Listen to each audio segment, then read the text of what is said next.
The prospect of shrinking down the Focus ST package, one that we love deeply, to the Fiesta platform is an intriguing one. In fact, it was such that we couldn't wait for the car to arrive in the US. Instead, we flew to the car's launch in France. Why? Europe's been this car's testbed. It's built in Germany. And, well, France is nice.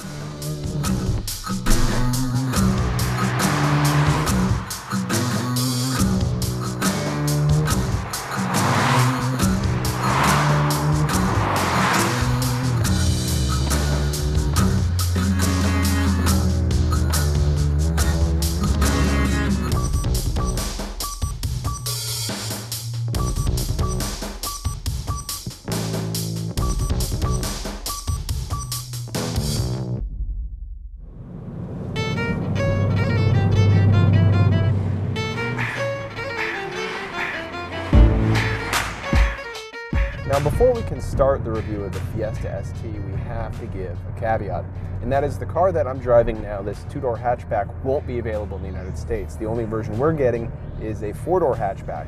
The reason why we're not driving that is because we didn't want to wait until July when they'd be available. We wanted to drive it as soon as possible.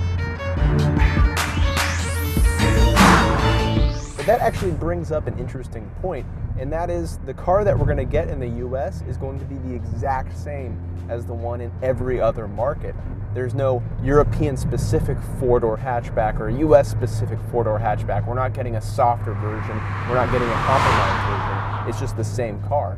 That's great. It's the start of hopefully a trend that will maintain throughout all Ford's new performance vehicles.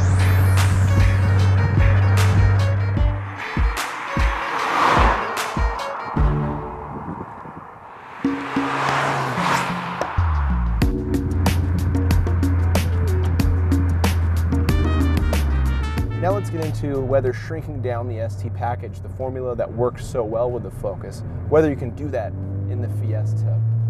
And what does that package entail? Well, it's a bunch of changes. We have new wheels and tires, we have disc brakes all around, we have new springs, dampers, there's a stiffer torsion beam to help with the rotation, all manner of adjustments. There's the engine, it's a 1.6 turbo, and it produces anywhere between, let's say, 170 odd horsepower and 197 horsepower.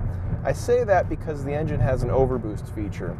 It goes into overboost so frequently on the road that you never really are without the 200 or so horsepower. But if you're on a racetrack, that overboost feature will end after hard lapping for a bit, and then it'll come back. Now, what the overboost feature does is give you more boost. They go from, I think, a bar to 1.4, 1.45 bar, which is quite a bit out of a production car.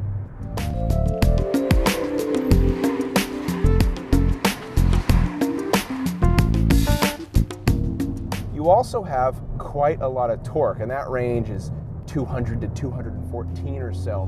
And in this chassis, this lightweight car, it provides a nice sense of forward acceleration when you dip into the boost. You notice that it isn't as powerful as the Focus. It will be slower overall, but it has that same sense of urgency and energy when you get on the accelerator pedal. Now, it's down on power, but it also weighs about 500 to 600 pounds. I have to be vague with the specifics because the final specs haven't been authorized yet or put out yet, but this car should weigh about 2,700 pounds, whereas the Focus weighs about 3,200 pounds. So that means this is going to carry about a pound more per horsepower, which means it should be about a second slower to 60, let's say. Considering that we've gotten a high 5-second 0 to 60 time out of the Focus, that means this thing is pretty stout with regards to acceleration.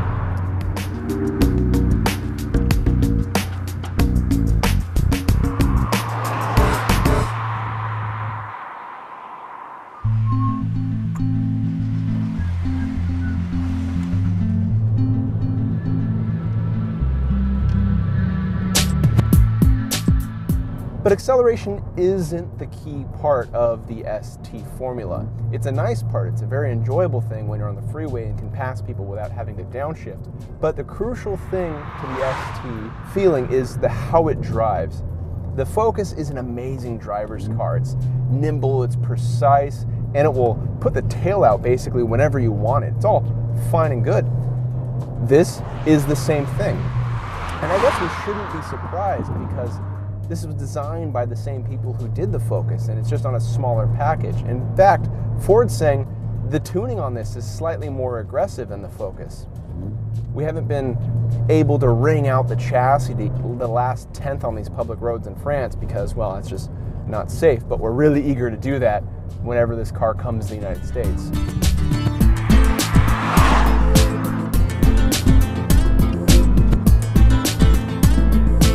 So what have we found on the road? Well, like the Focus, it has a very quick steering rack, something like just over 2 turns lock to lock. I think the steering ratio is in the 13 point something range, 13.2, 13.5 range. Really quick, not that great of a turning radius, which tends to be the case with great handling front drive cars. But it is a lot of fun. It is an e-car. It's a car you can really push and lean on. And that's interesting to think about because when you look at the price and the performance, you realize this car has no real competitor. The Fiat 500 Abarth is kind of a disappointment in the performance area. The closest thing I think that comes to this is a Mini Cooper S, which is about the same size, same power, but costs a base price of about $24,000. And if you wanted to option that similarly as this is optioned with the Recaro seats and navigation, I think you're looking at quite a bit more. The most uncomfortable thing for this car, though, is the pricing of the Focus ST, which bases at about $24,000, $25,000. So if you put navigation, Recaro seats, and all this, you're edging right up to that price. Granted, you don't get any of that with the Focus, but still, it is interesting to think about.